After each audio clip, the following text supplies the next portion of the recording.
성탄절입니다. 네, 내일입니다만은 미리 했습니다. 미리. 내일 11시에 예배가 있습니다. 성탄절 예배는 내일 11시에 나오셔서 우리 함께 예배했으면 좋겠습니다. 어떤 심리학 교수가 제자들을 강의하면서 제자들에게 이런 질문을 했답니다. 성탄절하면 뭐가 제일 생각이 나냐? 성탄절하면 제일 떠오르는 것이 무엇이냐? 그러니 학생들이 하는 말이 성탄절하면 성탄 트리, 공휴일, 성탄 카드, 성탄 선물 막 이런 이야기 하는 거예요. 아무도 한 사람도 성탄절 하면 생각나는 것이 예수님이라고 대답한 아이가 없었답니다. 이유가 뭐겠습니까? 그 중에 예수님 믿는 사람이 아무도 없었겠죠. 또는 믿는 사람이 있었지만은 그 믿음이 투철하지 못해가지고 성탄절 하면 그냥 세속적으로 생각을 해서 예수님이라는 답을 못했을 수도 있습니다. 믿지 않는 사람이라면 그럴 수 있습니다. 여러분 석가탄신일 하면 무슨 생각이 드나요? 석가탄신일 노는 날. 저는 석가탄신일 하면 아이고 하루 쉬는 날. 저는 그런 생각이 들거든요. 마찬가지로 예수님 모르는 사람들은 뭐 성탄절 하더라도 뭐 별 생각이 없을 수 있습니다. 그냥 하루 쉬는 날, 뭐 가족들하고 한번 뭐 교제하는 날 그 정도로 생각을 할 수 있습니다. 그러나 예수 믿는 우리 사람들까지도 성탄절에 대해서 예수님의 탄생에 관해서 별 관심이 없다면은 이것은 참 문제가 될 수 있습니다. 우리는 성탄절 하면은 예수님이 탄생하신 날, 내 죄 때문에 이 땅에 오셔서 십자가에 달리시기 위하여 오신 날, 여러분 이렇게 우리는 생각할 수 있어야 합니다. 성경에 예수님의 탄생이 예언된 최초의 성경 구절이 있습니다. 혹시 아십니까? 성경에 예수님의 탄생이 예언된 최초의 성경 구절 어디일까요? 성가대에서 웅신웅신하는데 무슨 말인지 모르겠어요. 찾아보겠습니다. 창세기입니다. 창세기 3장 15절 한번 찾아봅니다. 창세기 3장 15절 함께 읽습니다. 시작. 내가 너로 여자와 원수가 되게 하고 내 후손도 여자의 후손과 원수가 되게 하리니 여자의 후손은 내 머리를 상하게 할 것이요 너는 그의 발꿈치를 상하게 할 것이니라 하시고, 하나님께서 뱀에게 하는 저주입니다. 너로 여자와 원수가 되게 하겠다. 그리고 네 후손도 여자의 후손과 원수가 되게 하겠다. 여자의 후손은 예수님을 말씀하고, 그리고 뱀의 후손은 사탄을 말합니다. 그래서 예수님께서 오셔서 너의 머리를 상하게 할 것이다. 사탄 너를 예수님이 완전히 분쇄시킬 것이다. 완전히 마귀를 무찌를 것이다. 예수님께서 오실 예언이 창세기 3장 15절에 가장 먼저 기록되었습니다. 그래서 이 창세기 3장 15절을 원시 복음이다 그렇게 말합니다. 최초의 복음이다. 성경은요, 예수님께서 다윗의 후손으로 오실 것이다. 그리고 베들레헴에서 탄생할 것이다. 그리고 처녀의 몸에서 나올 것이다. 이것이 다 구약에 약속하고 있는 말씀입니다. 그리고 오늘 이 본문에 그 예언이 성취가 됩니다. 여자의 몸을 통하여 오겠다 이 말은 부정모혈, 엄마 아빠 만나서 태어나는 그런 인간적인 그런 번식 방법이 아니라 오직 여자의 몸으로만 성령으로 나겠다는 것입니다. 오늘 본문에 보면 그 예언이 성취가 되는데 천사 가브리엘이 처녀 마리아에게 나타나서 그런 말을 합니다. 은혜를 받은 자여 평안할지어다. 주께서 너와 함께 하신다. 마리아가 그 말을 듣고 깜짝 놀랍니다. 무슨 말인지. 그러니 천사가 말합니다. 무서워하지 말라. 내가 하나님께 은혜를 입었다. 보라, 내가 잉태하여 아들을 낳으리니 그 이름을 예수라 하라. 그러니 마리아가 반문합니다. 나는 남자를 알지 못합니다. 그런데 어찌 이런 일이 가능하겠습니까?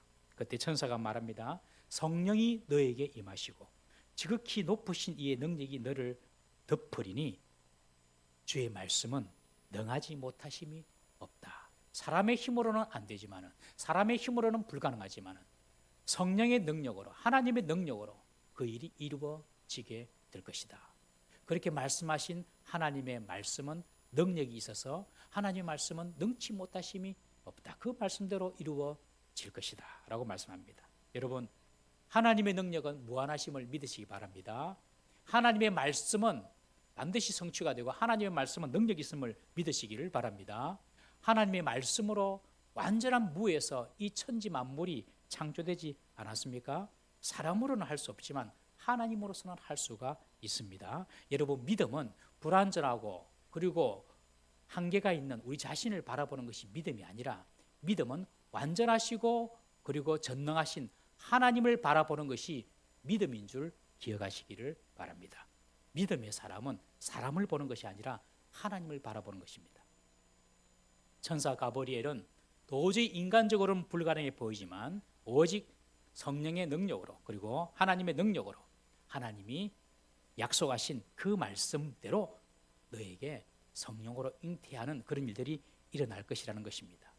요한은 이것을 이렇게 표현합니다. 요한복음 1장 14절 말씀 다 같이 한번 읽어보겠습니다. 시작. 말씀이 육신이 되어 우리 가운데 거하심에 우리가 그의 영광을 보니 아버지의 독생자의 영광이요 은혜와 진리가 충만하더라. 말씀이 육신이 되었다고 표현합니다. 예수님은 원래 태초전에 말씀으로 존재하셨습니다. 그런데 그 말씀이 인간의 육신을 입고 이 땅에 오신 것입니다. 그날이 바로 성탄절입니다. 성탄절을 우리는 12월 25일 천주교에서도 그렇게 지키고 있는데 동방 그리스도 정교회 그런 나라에서는 그런 지역에서는 1월 7일로 지킵니다. 또 어떤 사람은 성탄절은 4월 달쯤이다 그렇게 말씀하기도 합니다. 그러나 성탄절이 며칠이냐 이것이 중요한 것이 아닙니다. 성탄은 말씀이 육신된 사건, 영어로 incarnation, 성육신이라고 합니다. 하나님께서 인간의 몸을 입고 오신 날을 성탄절, 그 의미를 우리가 기리고 기념하고 또 축하하고 감사하는 것입니다. 성탄, 왜 성탄입니까? 거룩하신 분이 탄생하신 날이기 때문에 성탄이라고 합니다. 여러분 유교의 공자나 혹은 불교의 석가모니나 이런 분들이 태어났다고 성탄이라고 하지 않습니다. 거룩한 분, 하나님께서 이 땅에 오셨기 때문에 그날을 성탄절이다 그렇게 말을 할 수 있습니다. 덴마크의 철학자 키에르케고르가 쓴 이런 글이 있습니다. 왕과 시골 처녀의 사랑 이야기. 왕이 어느 날 왕궁을 떠나서 민정시찰을 떠납니다. 백성들이 어떻게 사는가 아명을 합니다. 이곳저곳 동네를 순회하다가 한 시골에서 아가씨를 보았는데 그 아가씨가 너무 맑고 아름다운 것이었습니다. 왕은 때묻지 않은 그 시골 처녀에게 완전히 반해버렸습니다. 왕궁에 돌아와서도 계속 그 처녀가 생각이 납니다. 그래서 척근 신하에게 그렇게 고백합니다. 내가 아무래도 그 시골 처녀와 결혼을 해야 되겠다. 어른이 신하가 대뜸 하는 말이 왕이시여 절대로 그럴 수는 없습니다. 어떻게 왕의 신분으로 그 천민인 시골 처녀와 결혼한다는 것입니까? 안 됩니다. 왕은 더 고민하기 시작합니다. 그러면 이렇게 하면 어떨까? 내가 시골로 가서 그 처녀와 결혼을 하고 그 처녀를 데려오면 어떨까? 그러니 신하가 또 반대합니다. 지체가 높으신 왕이 지금 움직이면 어떤 일이 벌어지겠습니까? 의전도 그렇고 경호도 그렇고 시골에서 결혼식을 왕이 올린다는 것이 말이 될 수 있습니까? 또 안 됩니다. 자꾸 안 된다는 거예요. 그러니 왕이 이렇게 저렇게 생각하고 고민하다가 한 가지 방법을 떠올리면서 말합니다. 그러면 좋다. 내가 이렇게 하겠다. 내가 내 왕좌를 버리고 내 왕관을 벗어버리겠다. 그리고 내가 평민이 되겠다. 내가 천민이 되겠다. 그리고 그 시골에 가서 그 처녀와 결혼할 것이다. 이것이 왕관을 벗어버린 사랑 이야기라고 키에르케고르가 성탄의 이야기를 그렇게 표현을 한 것입니다. 하나님께서는 왜 신이 인간의 몸을 입고 오는 그런 파격적인 일을 하셨을까요? 왜냐하면 죄인인 인간, 죄인인 우리는 하나님께로 갈 수가 없기 때문에 그렇습니다. 시골 처녀가 왕이 있는 왕궁으로 들어올 수 없습니다. 그처럼 죄인은요 하나님께 절대로 갈 수가 없습니다. 높은 사람은 아래 사람한테 올 수 있지만 아래 사람은 높은 사람한테 가고 싶다고 갈 수 있는 것이 아닙니다.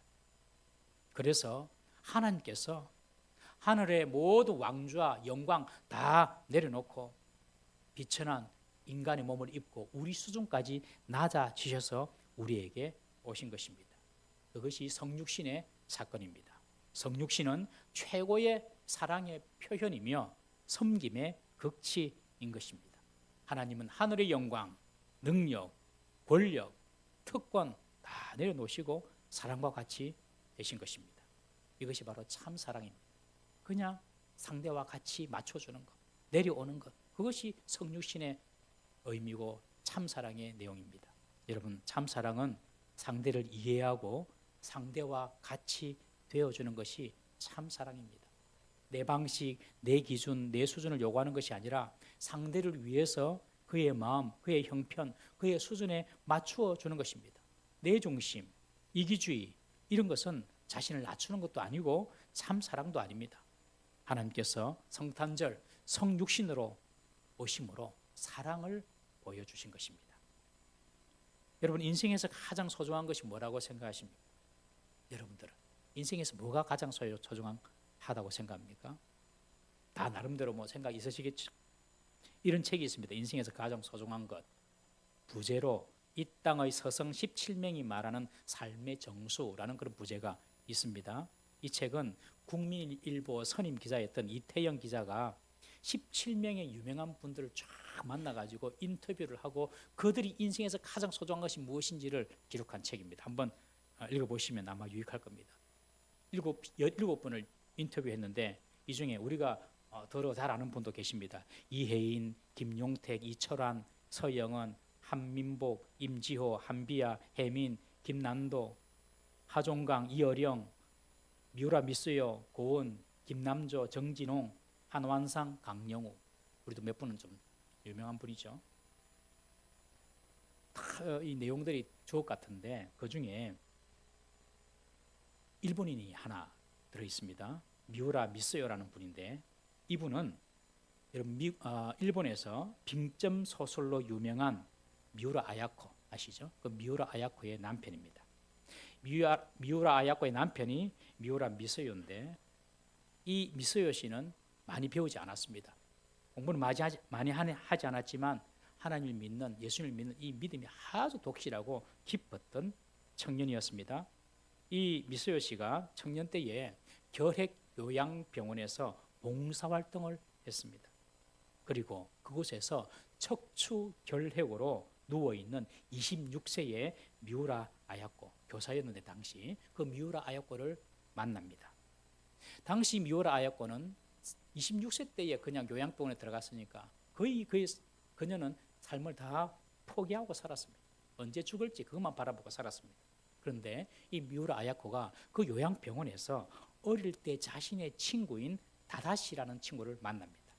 그리고 그 다다시를 통하여서 예수님을 믿게 됩니다. 그런데 얼마 후 친구 다다시는 천국으로 먼저 떠납니다. 그 때문에 큰 슬픔 중에 있었던 아야코, 그 아야코에게 미스요 씨가 다가간 것입니다.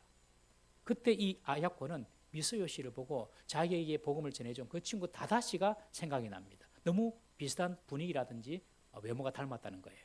그래서 호감을 느낍니다. 그런 아야코를 보면서 미스요는 하나님께 기도합니다. 하나님, 내 생명을 아야코에게 줘도 좋으니 그녀를 낫게 해주십시오. 기도했습니다. 그러면서 두 사람은 점점 가까워지고 이 미스요 청년은 언제 죽을지 모르는 그 아야코에게 청혼을 합니다. 단지 3일만 살아도 좋다. 나는 당신과 결혼하겠다. 대단하죠. 그래서 결혼을 했습니다. 그런데 결혼하고 난 이후에 기적이 일어났습니다. 얼마 살지 못할 것 같은 그 아야코의 병세가 회복이 되고 그 뒤로 소설을 쓰기 시작한 것입니다. 나이 42세의 아사히 신문의 소설 공모에서 1등을 아야코가 차지하는데 그 소설이 바로 빙점입니다. 그 이후에도 이 아야코가 불러주는 글들을 이 미스요 씨가 받아 적으면서 40년간 결혼 생활을 유지했습니다. 그리고 1999년 아야코가 세상을 떠나고 90세가 된 그 미스요 씨를 오늘 기자가 만난 것입니다. 인터뷰를 한 것입니다. 그래서 이 미스요 씨가 내린 그 사랑의 정의, 이 사람은 사랑이 가장 중요하다고 생각하는데 그 사랑의 정의가 이렇습니다. 사랑이란 어떤 환경 속에서도 상대방을 행복하게 해주겠다는 의지와 헌신입니다. 자신이 평생을 그 아내 곁에서 수발 들면서 섬겼지만 미스요 씨는 그렇게 말합니다. 이제 내가 머지않아 나도 아야코를 천국에서 만나게 될 터인데 내가 아야코를 만나면 가장 먼저 하고 싶은 말이 있다. 그것은 내가 이기적인 남편이었다는 것을 사과할 것입니다. 내가 사랑한다고 했지만 내가 너무 이기적이었다는 거예요. 그리고 더 많이 소중하게 대했어야 했는데 내 이기적인 말만 해서 정말 미안하다고 사과하고 싶습니다. 그리고 좀 더 사랑한다고 말했어야 했는데 그 말을 못한 것을 내가 정말 미안하다고 사과할 것입니다. 그러면서 이분이 내린 정의가 사랑에는 마침표가 없습니다. 이미 서유 씨가 말한 이 사랑, 어떤 환경, 어떤 조건에서도 한 인간의 행복을 위해서 헌신하겠다는 마음, 그것이 바로 사랑입니다. 그러기 위해서는 자신을 완전히 비우고 상대에게 맞추어서 상대를 이해하고 상대와 같아지겠다는 마음, 그것이 이 사람이 이야기한 사랑이었습니다. 여러분, 하나님의 사랑, 성육신의 사랑이 바로 이런 사랑입니다.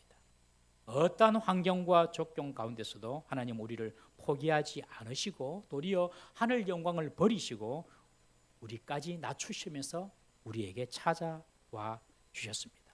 그것이 바로 성육신의 사랑이고 성탄절에 보여주신 주님의 마음인 것입니다. 이 성육신의 사랑은 우리의 삶에서 결코 떠나지 않습니다. 이것이 바로 임마누엘의 사랑으로 이어지는 것입니다. 늘 우리와 함께 하시는 사랑으로 이 성육신의 사랑은 이어집니다. 우리가 비록 다니엘처럼 사자굴에 던져졌다 할지라도 다니엘의 세 친구처럼 풀무불 같은 그런 환경 가운데 우리가 있다 할지라도 혹 요셉처럼 억울하게 종으로 팔리는 그런 상황이 있다 하더라도 이스라엘 백성처럼 광야길을 걸어간다 하더라도 베드로처럼 광풍을 보고 물에 빠지는 그런 위험 속에 있다 하더라도 주님은 우리와 늘 함께 해주시고 사자굴 속에서도 풀무불 속에서도 광야 가운데서도 함께 하셔서 그 백성들을 지키시고 보호하시고 인도하셨던 것처럼 성육신하신 하나님의 사랑은 늘 우리와 함께 하심을 믿으시기를 바랍니다. 내 환경이나 조건을 바라보는 것이 아니라 그 가운데 함께 하시는 주님의 은혜와 사랑을 바라보는 것, 그것이 바로 믿음인 것입니다. 여러분, 성도는 절대 불패합니다. 하나님께서 우리와 함께 하시기 때문에 그 어떤 것도 우리를 무너뜨릴 수가 없습니다. 심지어 죽음까지도 우리를 흔들 수가 없습니다. 하나님께서 우리를 지켜주시기 때문에 그렇습니다. 늘 하나님의 사랑을 기억하고 확신하며 사는 우리 성도님 되시기를 주의 이름으로 축복합니다. 이 성육신의 사랑, 이 사랑이 누구를 통해서 왔습니까? 바로 마리아와 요셉을 통하여 왔습니다. 천사 가브리엘이 마리아에게 성령의 능력으로 네가 메시아를 수태할 것이라 그렇게 말을 하고 이 말씀을 믿고 받아들이라고 합니다. 마리아가 결혼도 안 했는데 임신하면 어떤 일이 벌어집니까, 여러분? 약혼자 요셉에게 파혼당하는 것은 물론 당시 문화로는 돌에 맞아 죽임을 당할 수도 있는 것입니다.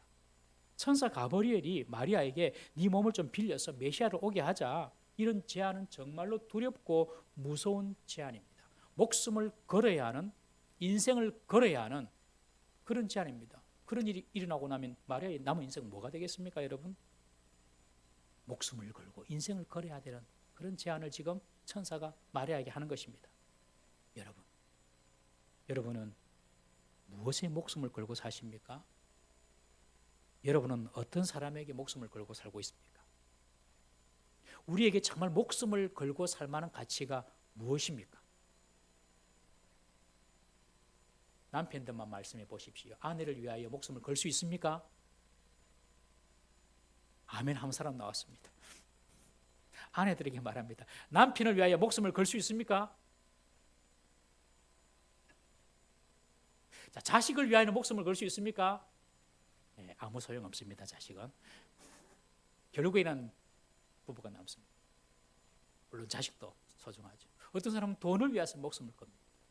여러분, 마리아가 목숨을 걸었던 것이 무엇입니까? 우리 오늘 본문 38절 말씀 한번 보겠습니다. 38절 시작. 마리아가 이르되 주의 여종이오니 말씀대로 내게 이루어지이다 하며 천사가 떠나가니라. 마리아는 주님께서 주신 그 말씀에 목숨을 걸었습니다. 그 말씀대로 따라하면 죽을 수도 있습니다. 비난도 받을 수 있습니다. 그러나 주의 말씀이 내게 이루어지이다. 마리아는 가브리엘의 요구에 순종했습니다. 마리아의 용기와 순종으로 예수님은 이 땅에 오실 수가 있었습니다. 나는 주님의 여종입니다. 여종이 무슨 이야기를 하겠습니까? 말씀대로 내게 이루어지기라. 내가 순종하겠습니다. 내가 혹 이 일로 잘못된다 하더라도, 내가 죽임을 당한다 하더라도 나는 순종하겠습니다 라고 고백한 것입니다. 이 장면을 딱 보니까 떠오르는 장면이 나타나요.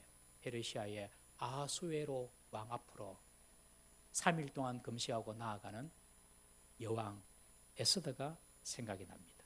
왕이 부르지도 않았는데 나아가면 왕이 국법으로는, 페르시아 국법으로는 죽임을 당할 수 있어요. 그러나 에스더가 뭐라고 합니까? 죽으면 죽으리이다. 여자가 대단합니다. 죽으면 죽으리이다. 그리고 나아가서 유다 민족의 문제를 결국에 해결하지 않습니까, 여러분?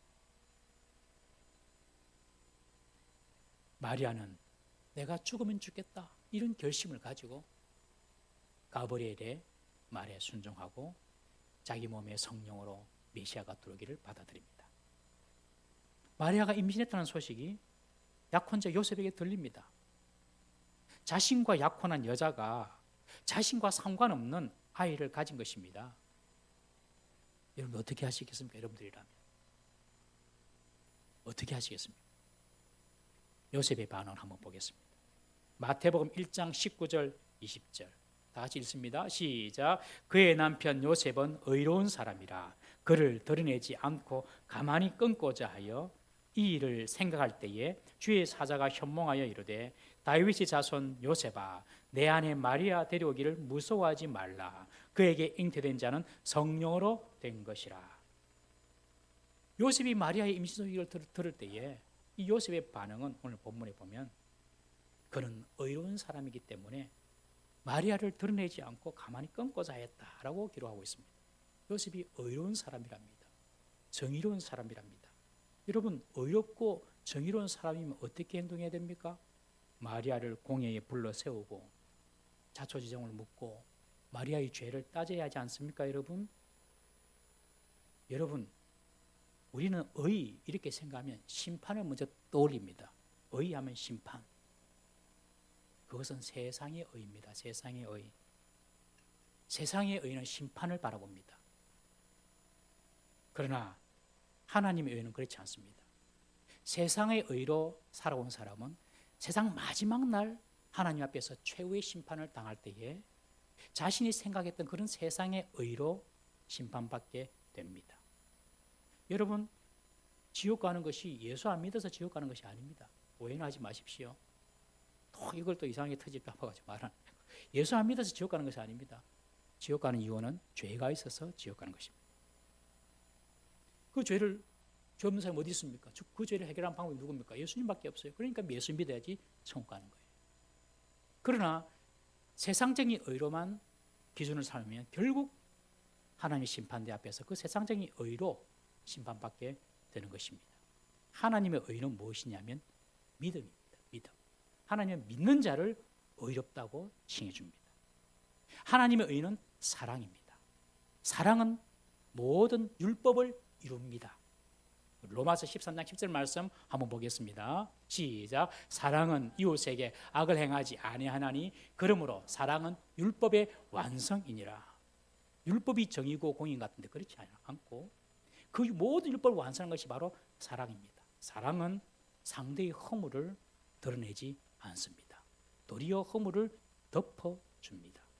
요셉은 배부른 마리아를 드러내지 않습니다. 드러내지 않고 가만히 끊고자 하는 것입니다. 이것은 이제 파혼을 조용히 파혼하려고 결심한 것이죠. 그때 천사가 나타나서 저에게 잉태된 자는 성령으로 잉태되었으니 마리아 데려오기를 두려워하지 마라. 그리고 아들을 낳으면 그 이름을 예수라고 하고 자기 백성을 저희 주에서 구원할 자이다 라고 선포하십니다. 요셉은 그 천사의 말에 순종하여서 마리아를 아내로 데리고 왔고 아들을 낳기까지 동침하지 않고 아들을 낳은 후 이름을 예수라고 지었습니다. 여러분 요셉은 천사의 말을 들을 때에, 성령으로 잉태한다는 그 말을 들을 때에 어떻게 그런 일이 일어날 수 있습니까? 어떻게 그것이 과학적으로 상식적으로 말이 됩니까? 묻지 않았습니다. 요셉은 하나님의 말씀 앞에 자신의 논리를 다 내려놓습니다. 요셉은 세상의 이치를 따지지도 않았습니다. 자신의 이성, 자신의 감정, 자신의 생각을 다 내려놓고 천사의 말에 그냥 순종합니다.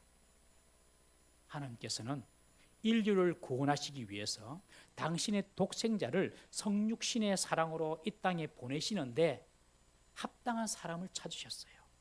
그리고 마리아를 선택하신 것입니다.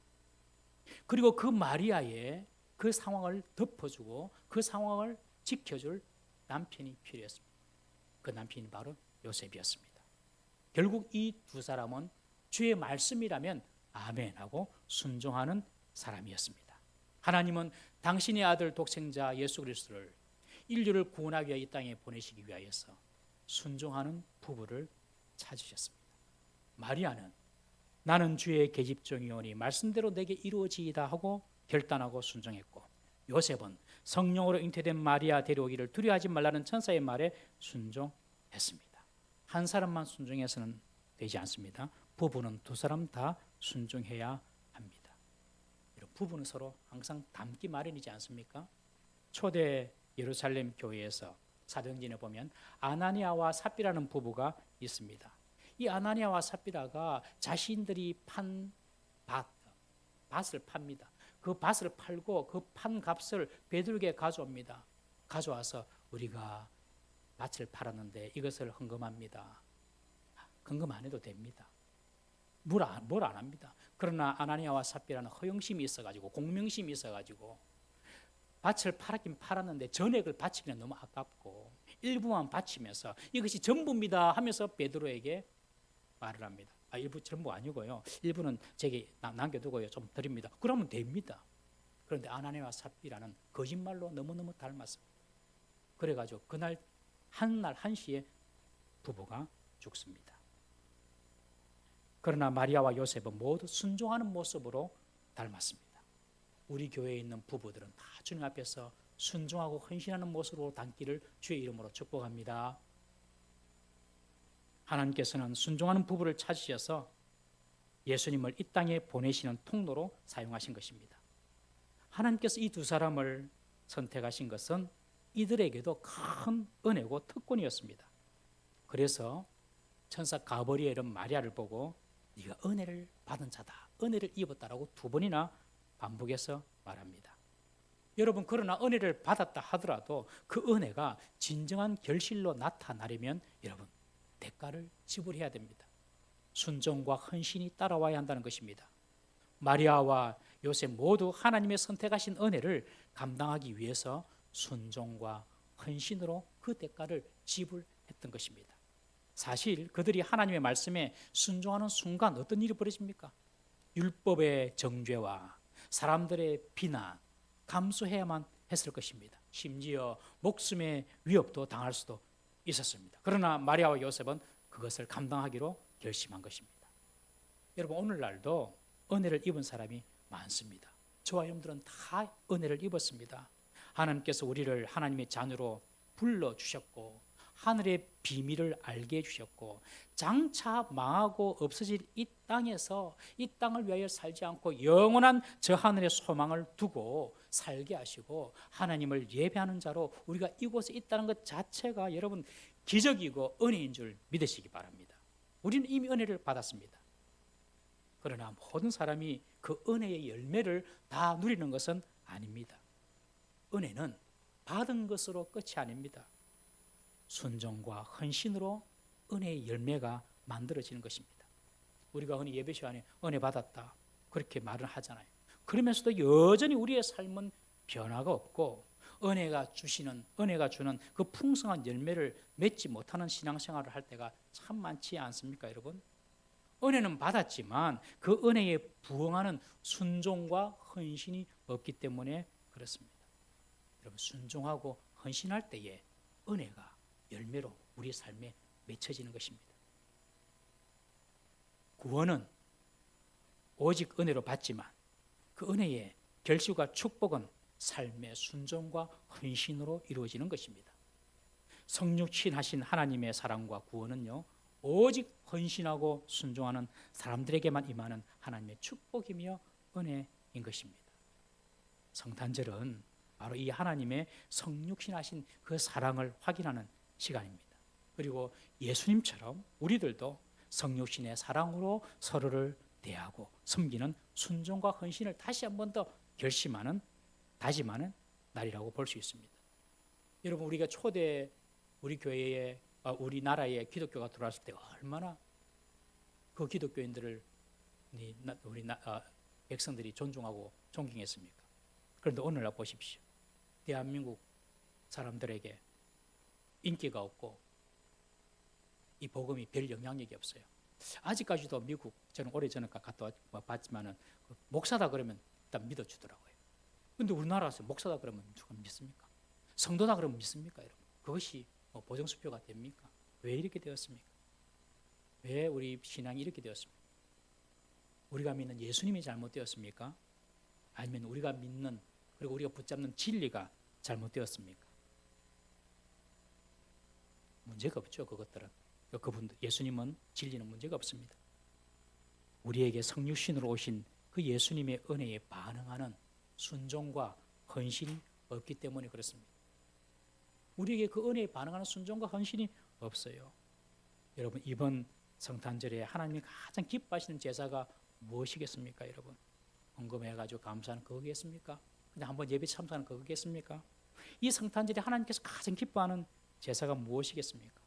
우리가 그 주님의 성육신의 사랑을 깨달아서 마리아처럼, 요셉처럼 주의 말씀에 순종하고 그 성육신의 사랑을 가까운 사람들에게 전해주고 보여주는 것, 그것을 주님께서는 가장 기뻐하시는 예배고 헌물이고 제사로 받으실 줄로 믿습니다. 이번 성탄절에 여러분, 우리를 구원하기 위하여 낮은 이 땅에 우리의 몸을 입으시고 겸손하게 오신 그 주님의 성육신의 그 사랑, 그 사랑이 우리들도 순종과 헌신으로 세상에 주님의 사랑을 한 사람에게라도 전할 수 있는 그런 복된 성탄절 될 수 있기를 주의 이름으로 축복합니다. 한번 기도하겠습니다. 이 시간 다 같이 한번 기도합니다. 내